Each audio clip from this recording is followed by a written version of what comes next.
The Heritage Foundation's 2026 Index of U.S. Military Strength examines America's military in an increasingly dangerous world. The People's Republic of China is on the march and growing in military strength. It is threatening its neighbors and our allies and partners in the Pacific.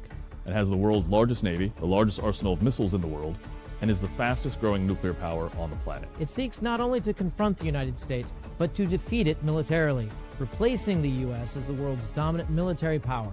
Russia has invaded its neighbors and regularly threatens U.S. allies with nuclear annihilation. Iran seeks to dominate the Middle East, has repeatedly sought to assassinate U.S. presidents, and seeks nuclear weapons. Narco-trafficking cartels bring drugs and facilitate illegal immigration into the United States. And dictatorships destabilize the Western Hemisphere. And North Korea regularly threatens the United States and its allies with nuclear obliteration. President Trump became president with the global risk of war at its highest level since World War II. Wars rage in Europe and the Middle East, while tensions increase in the Pacific. And our adversaries are expanding their arsenals.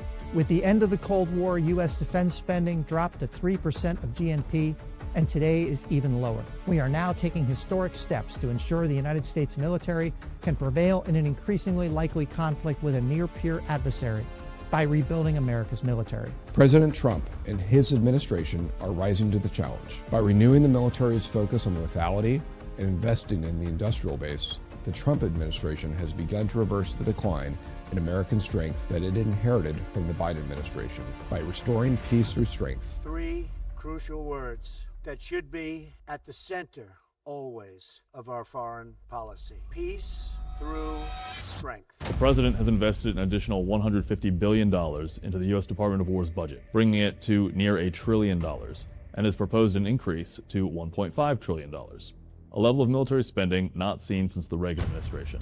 The U.S. Department of War is prioritizing the capabilities our warfighters need. It is slashing unnecessary programs and revitalizing the defense industrial base.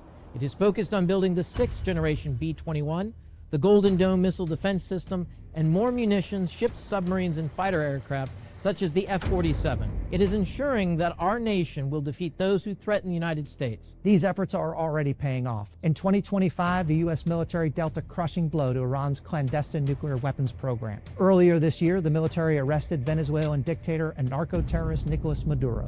Peace through strength is at the core of the Trump administration. The Heritage Foundation's 2026 Index of U.S. Military Strength assesses America's military.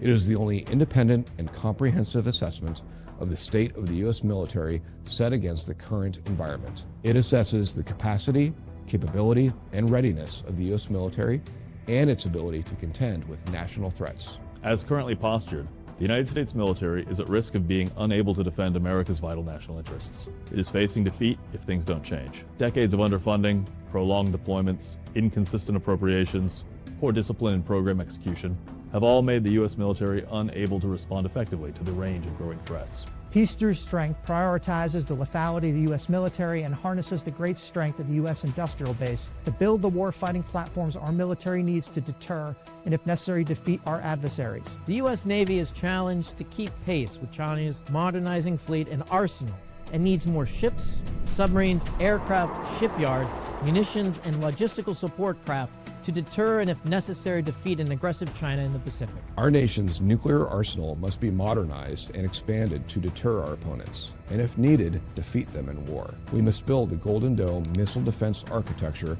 to defend the homeland from adversaries who may seek to strike the American homeland with long-range missiles, potentially armed with nuclear weapons. Our Air Force must expand its fleet of fighters and bombers, recruit and train more pilots, and grow the force to deter aggressive peer adversaries. Likewise, our Army must pivot to the challenges of the Pacific, employing new units and systems, like ground-based hypersonic missiles, to deter Chinese aggression.